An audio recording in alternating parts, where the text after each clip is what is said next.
Yeah, it's recording now. I went to the dentist last week. Yeah. It's not, what is your face doing? No, go on. Is this in part of the show? Yeah. Okay. So I went to the It's dentist, a little right? special way to start. Go on.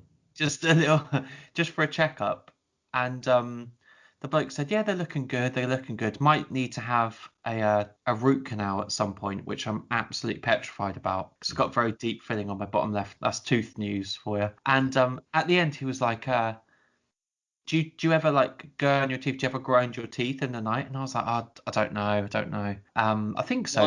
My dentist has asked me that as well. Yeah. Well, Yeah. this is it. I said sometimes my mouth hurts and one of my jaws. They said, yeah, you might need a mouth guard, and they start at around 180 quid. And you know me, I'm like Steve Merchant. I will just fall into these loops, these payment plans and stuff. And he was like, did you want one? I was like, yeah, all right. Yeah. If there was such thing as like a bollock protector, you would like protect against cancer, but it costs like $5,000. You would, but it only had 1% effective. I panicked so much there on the spot. I was like, suddenly, am I like some sort of, I don't know, do I need this? And so he took a mold of my mouth. I went downstairs to pay, and just like quick as a flash, no questions asked. I just went, yeah, all right, 180 quid. I didn't have that money. I put it on a credit card, and I was like, why are you doing this? Like you could sell me anything. I'm like Steve, when he talks about, no, he's talking about buying a house, isn't he? Because I don't know if there's some silence or some damp. He says, you don't know that, you get a survey done. But that's what you were doing with your teeth. You were getting the survey done. To be fair, you weren't buying it off, a man who lives above a laundrette and runs a sort of dodgy back street. I haven't mentioned where the dentist was yet, Gary. Huh? It was above a strip club. Yeah, it was. Was it? No, it wasn't. It's Angel, mate. This is Angel. But yeah, posh. Posh. You're not really an Angel though, are you? You're kind Not of now. No. But well, welcome to His Little Legs, everyone. Oh, yeah. I always forget to say His Little Legs. You go to We've say only done it 3 times. Yeah. So it's basically the Trout Spinners offshoot of His Little Legs for Patreon. So we are live. This is our 3rd show. We're going to put out some video clips as well. And this is a show just for you guys. And I believe, Miles, we've had a new Patreon. You're going to go through the list of people who subscribe to us. So yeah, we've got Mike Green, who's just joined us. Oh, we've got Connor Burt and Francis Cherry, who have joined a pool of about 11 patrons who have kindly donated their hard-earned wallet to help line our pockets. Oh, yeah, as if. I'm joking. Jesse Araju, Dan Sarchi, Henry Marwood, David McGurr, Daisy Elizabeth, and Peter Emanuelson. Thanks, guys. We really appreciate you. And please keep paying. Don't stop. No, we appreciate it, and that's why you get the bonus show. So we said to you that you can kind of decide subjects that we talk about, and I believe we have had from Francis a good suggestion. Have you got it there verbatim? I do, yeah. We're going to do a bit of an episode based around the idea of shame and embarrassment. So this is the shame special. Yeah. I like to think of all our shows as the shame special. It is in a way. But just to start us off, and a couple of feedback points from our previous show, which we did on Christmas Day. His Little Legs in the community. This is from Rob Banks. I just listened to your Christmas show and thought it was great. Just a couple of quick points. I don't know if you know or not, but the lady who is Monkey Allen's Day at the end of the second Christmas special is the main lady who gets abuse in Little Britain's Fat Fighters by Marjorie Dawes. This is where you said, how bad would it be if you were an overweight actor and you are chosen for a part like knowing because obviously it's partly because they're a good actress, but it's like a brilliant thing to be in the office. What an amazing thing to be, but knowing that you're only in there, or you're in there because you are huge, and that's the joke. You're the butt of the joke, and you're only in there for about 30 seconds, and you're a joke because of your weight. No, it's I didn't know like they were the said same. To you, if they said, I need a hairy, sort of bland dressed man with silly spiky hair. Get GF on the line. Get me. I'd 90044 for it. I don't know. Right. The actress FLJS might be listening. I don't want to give my number. It's not. The actress is called Joan Condon. I have felt sorry for actors like this as well. I was in a drama group with a man who genuinely claimed to be put forward by his agent for any roles which were believed to look a bit like an ogre. His words. This seems a really horrible thing for me to say, but he genuinely claimed he got a lot of roles by accepting his appearance, maybe preferably for some not so attractive roles, and he is fairly successful. I guess Joan Condon could just say who else has been in two of the most successful comedies ever. That's Yeah, it's obviously, yeah, absolutely. It's a huge honor to be in those things, and it's not just because of their weight. They obviously like auditioned a lot of weighty. Are you sure?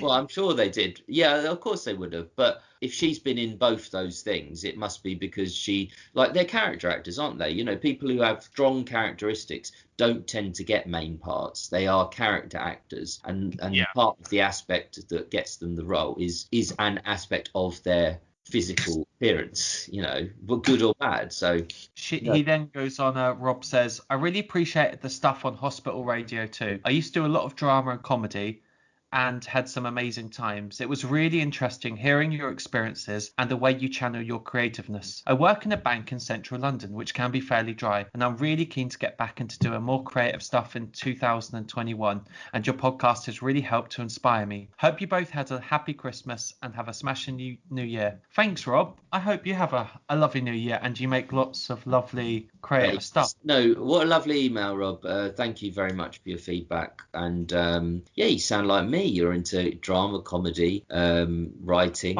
and financial business, hospital radio, and I was going to say you work in a bank like I used to. So Rob will be presenting the show, sitting in for me for the next 4 weeks. Well, I think that's a really nice thing because I think some people who work in jobs that they perceive as quite sort of, you know, flat or dull. Yeah. They always think they're not creative, and it's like everyone has the capacity to do lots of things. Carl Pilkington, everyone's got a good idea in them. Carl did Rockbusters. Yeah. You know. Carl did Rockbusters, and so maybe we'll be hearing the Rob Spanks cast. No, Rob, I'm excited for you, mate, and I think that you'll do really well in your creative endeavours, and let us know how they go throughout the year. And thanks for saying, you know, to the fact that this show's inspired you is very nice. And thanks for being a patron. We've got another one, I believe. I do. Sean Wright. In answer to your question, did I remember the content when I first listened to the shows in 2003 and 2004? This is Sean originally listened to the show. Oh, is this Sean who listened to them live? Yeah, live on broadcast. Right, yeah. Sadly, I don't remember now. However, when I rediscovered the shows in 2008, I'm pretty sure I remembered bits back then from when I listened to them the first time around. That's probably true though, isn't it? Because things do sort of filter down into a little. That makes sense. That's what I kind of expected, but wasn't sure. Yeah. Thanks for answering our question. I also tread the hospital radio boards between 2010 and 2012 in Oxfordshire. I also did student radio at Huddersfield and at university. If Liverpool and I have made friends for life doing unpaid voluntary work. So I definitely recommend it just for the social aspect alone, and it also gives you confidence generally. Strangely enough, I live in top of BBC Six Music in Salford, but can't get a radio job for love nor money. Happily working in subtitles for television, so not all bad. That sounds like a really cool job though. Working in television, right? Absolutely, and again, very, very relatable. You know, into hospital radio between 2010, 2012. That's when I was doing it. You know, and trying to get into radio now. So I can totally empathise with that. And a very good summary of what it's like to be in that creative space, but sort of outside the professional world of it. Have you ever been to Manchester? Salford's in Manchester, isn't it? Salford is part of Manchester, yeah. Okay. But it probably people in Salford would like to say. No, I know. That's what I thought. Yeah. Not Manchester, but it's Greater Manchester. I've been to Manchester. What do you think? Old Trafford. Oh, the football grounds. Did you get there? No, I bet. No, I have. Was it? Yeah, football ground. Was there tax on that £5 in? Was it? That was that once I've been? I've been. I think funny enough, like I remember my dad. He said to us one day, "We're going to see Auntie Mary." He said, "We're going to see Auntie Mary," and we like the family. Did she have something like a split tennis ball, or? I'm not well. I don't know. Probably. Did you call that Uncle Mary? No, I didn't. That's Mum. With your family record. Well, it could well be, yeah. But no, it was like that's like I don't want to diss Auntie Mary, but it's like, oh, do we have to? That's like the thing we didn't want to do. And then we started driving. And he was like, I'm joking. We're actually going to drive into Old Trafford to watch Manchester United Sheffield Wednesday, and like we went all the way to Manchester, and we didn't see Auntie Mary. It's I didn't see much of it, but it's supposed to be very good. Our mutual friend Pete goes to Manchester quite a lot, so I don't know what that says, but He there's a likes lot. to sit down there, doesn't he? There's certain things to do. Yeah. Yeah, there's a lot of Yeah. things. But our main idea for today's show is, like I said, all about the idea of shame. And this is based on a comment from Francis Cherry, who's just joined us on Patreon. Hi guys, Happy New Year. Happy New Year, Francis. Loving the shows and the Patreons ones too. Great job. Well worth a £5. That is really good to know that. Is it private then, is it? Or maybe that too. As you asked for suggestions for what to talk about, inspired by the utterly embarrassing position Carl was put in last week, you got no ankles on that. What was the most embarrassing situation you two have ever been in? We've also just reviewed that show on our main feed, so do go and check that out, along with an XFM special to take us into the new year. That's episode 38 of series 2, and it's certainly one of mine. I think we're both our favourites. So yeah, do check it out. So she wants to know the most embarrassing situation we've ever been in, separately, and also if you can think of one where you were together too. Keep up the good work. Okay. Yeah. So we have read this, so we've had a bit of time to prepare. Haven't had a lot of time to prepare the show. Well, I've got so much to choose from that I it's just hard to know which one to pick. But I picked one. It's going to be way too long because the same as you. Well, we need to be. We try and be as brief as we can. We'll be quite lean. Okay, and this is probably the most embarrassing and shameful one, and probably the most memorable one. I always think like this with embarrassing stories, and see what you think of this. I used to quite like dating when I was back on the dating scene. He did. I know Mars. I'll just jump in here, and he was with his long-term partner, and luckily they split up because it wasn't going well, and he was always going on dates, and there was, I went on a date, one of his dates with him, and sat with his girlfriend, his sort of girlfriend, and she said nothing. She said almost nothing. And when the Mars went to the toilet, it was the most. That could be an embarrassment. It's one of the most awkward times of my life because I was just trying to get little bits out. Just said nothing. She just sat there in silence after that. She was a bit bland, mate. But yeah, Mars was always going on little dates and things. But I used to quite like it because I always think with dating, I think you've just got to be really confident and just feel the silence and be yourself and all that sort of stuff. But I used to quite like it because it was a testing ground for how much of a reaction I can get out of them. And the way I used to get that, just as a bit of playful fun, really, not trying to be manipulative or anything, but it was always how much can I get away with? So I'll tell this person the most embarrassing stories. And I've got no airs and graces about me. I'm a bit of an oversharer, quite frankly, and I'd be happy to share my stories of shame with pretty much everyone. I think it's the best leveler. I think everyone's got shameful moments. No, I've shared lots of mine on the show. Like I'm happy to do that as well.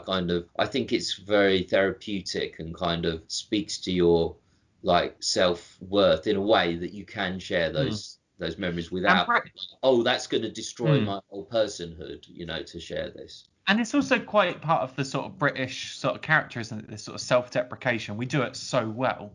Tell me, I never buy people who are arrogant or have super, super confidence who say they've never had embarrassment. I just don't buy it for 2 seconds. And I think you should be proud of it. But my point was, I just thought it was really funny that you go on a date with someone and your first story, you're trying to get to know them. You're trying to be attracted to them. Hopefully you're trying to give off attractive. Trying to attract yourself. Exactly. And then you say, oh, I shat myself once when I was 16. And it's just in that moment, you're just thinking they're imagining you 16, covered in shit, and thinking, might want to go to bed with this person later. Yeah. It's not the most sexy, glamorous look, is it? But I kind of had fun with it because I was like, oh, this is a bit edgy. Edgy. Yeah. But is that something you did? The one that I'm going to lead with. So I was 19. And for some reason, I had 2 provisional driving licenses. I can't drive, right? So they were purely a form of identification. One night we were going out in my hometown of Ipswich, and I took my provisional license, but my friend had forgotten his identification. I think I know this story. You know the story. Are the police involved? Yes, they are involved. Yeah, I did know this story. And if you're listening, I'll take it back all the stuff I did. Yeah. And God, I've got loads of naughty stories as well. So I said, mate, just take my ID. Choose this take this identical form of identification, because I'm sure the bouncers won't realise. I had this very arrogance to think, bouncers are pretty stupid people. They won't believe this, right? Try to reason with the bouncer, like Steve says. That's on the podcast actually, but yeah, Steve's talking about trying to reason with this bouncer, which it's very funny. So I got to the door and I got him fine. I was like, this is great. It's okay. Called my friend from the inside and I said, I've just got in. Leave it about 5 minutes and walk in, just so they can forget the image that they saw 5 minutes ago of the person they directly saw. He comes in and he's like, oh, mate, I've got some bad news. So they've just took away your ID. And I was like, oh, fuck's sake. That's okay. I'm in now. I said, are you okay? I was like, yeah, I'm just going to go home. I was like, cool, bye. Yeah. That's nice, isn't it? So I'm sort of there. I think, oh, got away with it. Had a drink, danced a little bit. So typical of you, just forget so bad, isn't it? And just literally not a care in my world. Like, went outside to have a cigarette and smoke an area, and just making small talk with whoever I was. Suddenly, out of nowhere, there's a tap on my shoulder. I look behind, and it's the bouncer from earlier, and I'm thinking, oh fuck. He takes me downstairs to their sort of waiting office, and I just start crying straight away. literally crying. Yeah, well, it is stressful. It is. And like, they are such big, mental, scary men, dressed like bin bags. They're just so scary. And they says, mate, we're gonna have to call the police. This is a case of mistaken identity. I was like, oh, for fuck's sake. Hang on. You couldn't have said mistaken identity. Well, he said it was something like identity theft or something. So yeah, he said, wait here. Police came. They read out my rights. I'm not even joking. They literally read out my rights. Yeah. They obviously had a really, really quiet night because he was like reading my rights. And straight away they were like, where's your friend? Did he steal your ID? So because it's identity theft. And I was like, yes. Yeah. He stole my ID. Right, when was this? He was around my house and he stole my ID. And I kept going down this like rabbit hole. My friend came outside. He's like, where are you?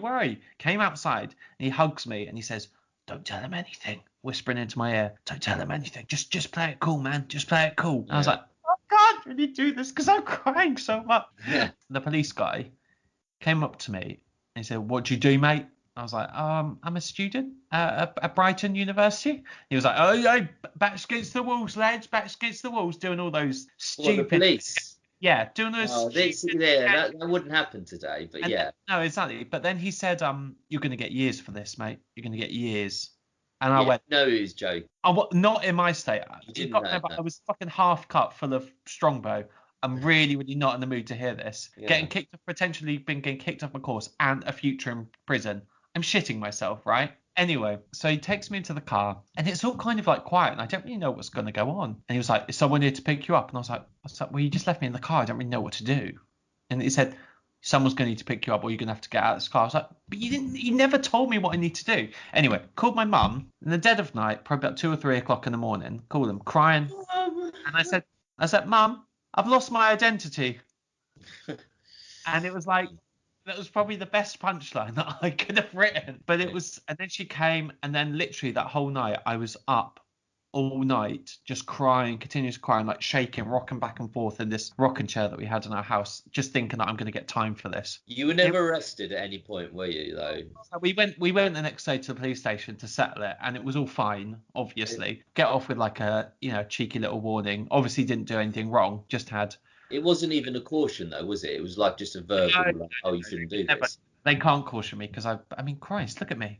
I'm not going to get a fucking caution. I'm too scared of authority for a start. I'll follow the rules. But the shame of landing someone in the shit, that was horrible. Even though I don't really like him. But I felt really bad, like I shouldn't have done that. That's the bad bit. But it was also the fact that I don't know, showing that much sadness in front of a figure of authority, I felt pretty... I just felt degraded, and I was annoyed at myself that I didn't speak up more. No, I think if I went down to that room, I especially if I was 19, I'd be pretty like, It's like if you were accused of shoplifting in a shop and they take you to the back room, even if you didn't do it, it's still like quite a. I've never ever had like any trouble with the law. I've never No, been neither slapped. of us have actually. So, Shall we do that for next week's episode? Record live from a prison. Jail. Yeah. We're That's both law excellent. abiders, except Yeah. that one thing. So that's your worst. That's your. Yeah, but learn a good lesson in the mix of things. Never, I don't lie. Don't buy two IDs. Don't lend it to your mate, and don't dob them in. All right. Yeah, and that's got you through life. Don't do drugs, kids. No, do drugs. That's my advice. Jack up. Yeah. Jack up.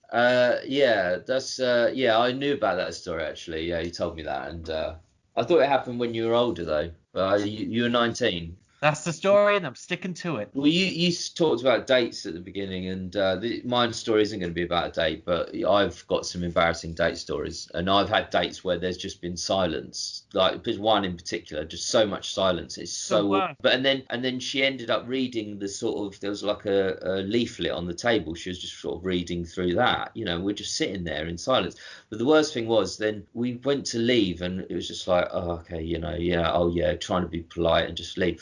So we both left, and we had to walk the same way for about another 500 yards, So we were walking, and we turned down a street, and we both turned down the same street, and it was like, oh my God, when is this going to end? I just want to be away from this person. I'm sure she was thinking the same. So that was so embarrassing, because it was like the worst situation to have silence in. If you're silent with your friends, that's okay, but you can't be silent on a date. But anyway, that's not my embarrassing story, but that is embarrassing. Yeah, I think mine is in about 2006, I think. My team that I follow, my football team, Watford, got to a cup final, and in those days the cup finals were being played in Cardiff, and it was a big final. It was a playoff final, so we'd get promoted if we won. It was a really big day for us, for the club. So my uncle, who goes as well, and my uncle's friends, we decided between us all to hire a limo. I was only about 19 or 20 myself, so I don't even know if I contributed to it. Now, it sounds really decadent and really lavish, but it wasn't, because it actually ended up cheaper than, almost as cheap as hiring a minivan and things like that. But yeah, so we had this limo, and it was like, so you go inside it was huge, because there's about 8 of us, 2 children, 6 adults, and there aren't like rows of seats like in a car. It's like got a rectangle bit where you all sit facing each other. Do you know what I mean? So you've got padded seats around the side. So we were doing this, and we thought, oh, it's great, like, and it's about a 4. What are you wearing, by the way? We were all wearing Watford tops. Why would you go? Why did you need the limo though? Why wouldn't you just get a cab? Oh, because as I say, because it was a really big day for the club, so we just thought we're just going to go out. And I'll say I've never been in a limo before or since, but that was my only time in a limo. Yeah, we just thought we're going in limo because it's a big day for us. We also took champagne in the limo, sort of sparkling wine, wasn't real champagne. And because we thought, and we set off really early in the morning, and we thought, well, we'll open this champagne and sort of start drinking. And we had some more champagne for when we went back in the limo, if we won, or to drown our sorrows if we lost. Anyway, so about 10 minutes in, the first bottle of champagne was opened, and I was poured a little glass. I had a little glass. You're not very good with champagne, are you? No, not very good for champagne in general, but it might not be for the reason you're thinking in this particular situation. And then we opened another bottle, and we had some more. But between 6 of us, someone's earning. No, there's no one rich in my family at all. It was much cheaper than you think to hire a limo for this sort of situation. But yeah, so we'd had about 2 bottles between 6 of us, so 2 small glasses, and we're about 20 minutes into the journey, and I started to need a wee, and I was like, oh, please, can this just go away? I can't be doing with this like now. I had a wee just before we left. Miles and I are exactly like this. We have bladder issues, so we always, if we're going on a long car journey, we would have wee straight before we left. But I'd had the champagne, and it went straight to my bladder, and within about 25 minutes after that, I was absolutely desperate. I know you because I know how much you would be in pain. I know how, Yeah, and it you was also pain. wouldn't be able to shut up about it, and I know how annoying that was. I wouldn't show up. I was, but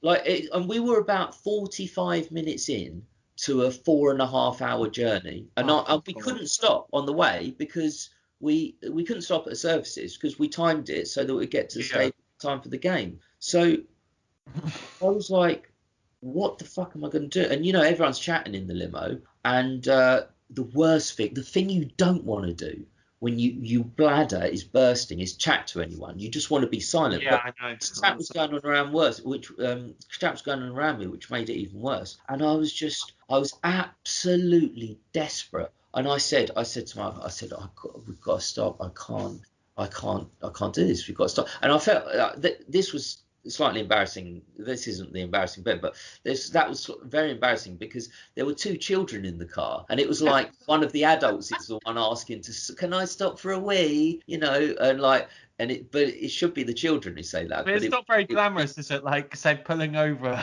somewhere in a limo and but a it's few people service with their station. wangs out. A service station. I mean, no, we wouldn't have pulled over. I don't think he would have done that. So I was like, he's like, no, there's no way we can. We just can't. I was like, I don't know what I'm going to do. I do not know what to do. I can't deal with this. It was one of the most pain.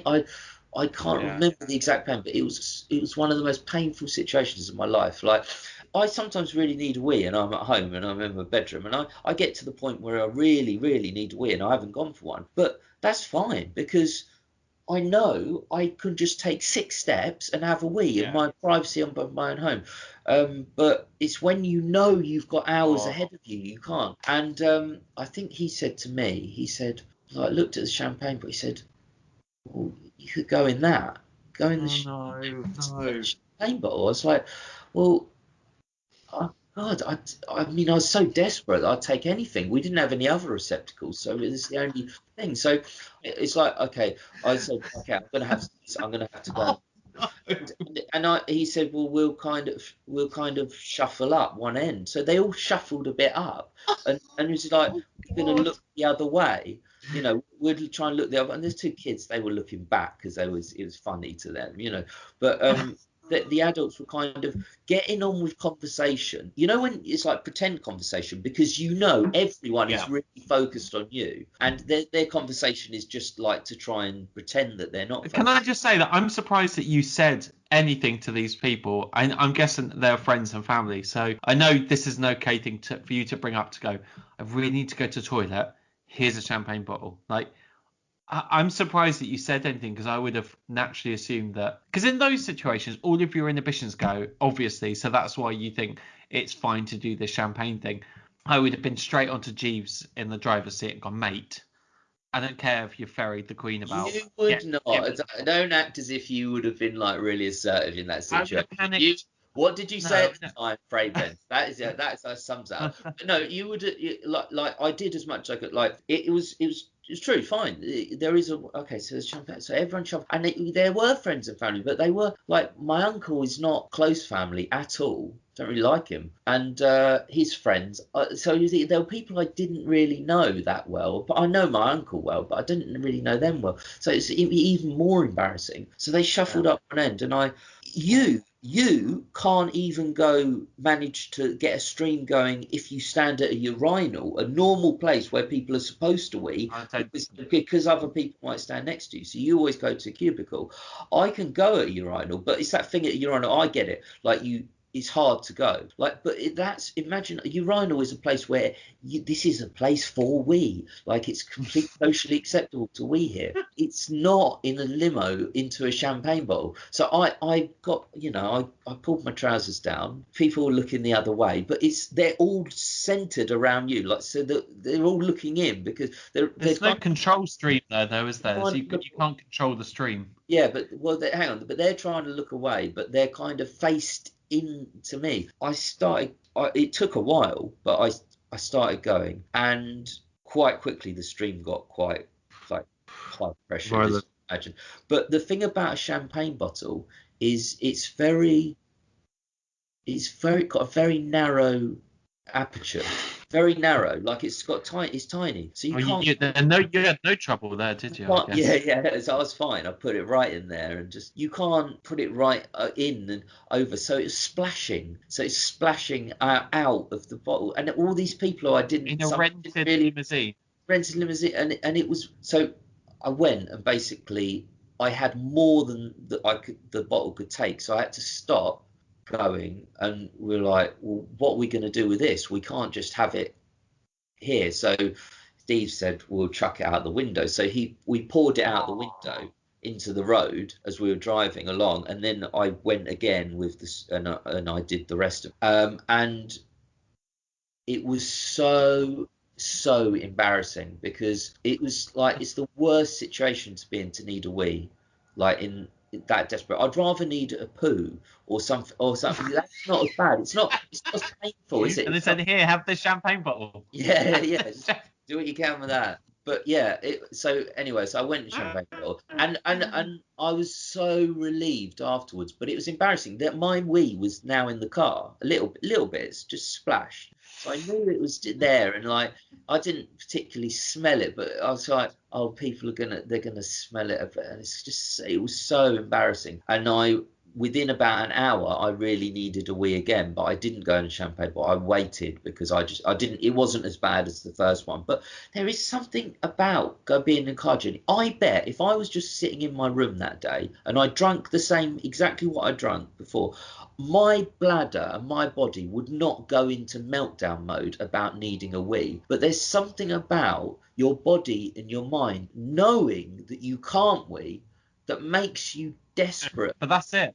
That's exactly the thing, though, isn't it? Because it's always those inconvenient times. Like every time I go to the theatre, I'm like, I could not even drink anything. But knowing I'm in that environment and I've got to sit down there for Oh yeah, I an remember when we hour and went to pay Stuart Lee, and attention to something. remember when we went to Stuart Lee, and we both did that thing. We both in the just before we made sure just before, like we quickly went for a wee, got the wee done in the break, went out for a cigarette. Oh, I shouldn't say that, but anyway, we went out for a cigarette, quick, and had a wee before. Like that's the last thing we do. Like if we're going to something like cinema, or if you go to the theatre, whatever, it's that thing. You just make sure it's the last thing you do before you leave. But I did that, and it's still like all I drank. It's amazing to me because the amount that came out and the amount that I needed to do was no way proportional to the tiny amount of champagne that I drank. But I just drank a bit. It just as soon as it started, it's that little thing, it's ticking over in your mind and you can feel it constantly, and you're having to maintain conversation at the same time, and you don't want to, and you've got 4 hours ahead of you, that, you can't stop, and there's no way. So yeah, that's probably, I wouldn't say that's necessarily my most embarrassing moment in the world, because there's probably others that I can't think of, but that's a pretty embarrassing one. Oh, mate, as someone with IBS, I can empathise with any kind of toilet trauma. Like, Yeah, it is the worst. I mean, yeah, I've got some no, I know. ghastly stories that I really don't really want to share with the listeners, but it's that fear when you really need to go and you're somewhere with no public lavatories, maybe in a supermarket, or you're just going for a walk around the park, but you know that your house is a good 30 or 40 minutes away, and then suddenly it hits.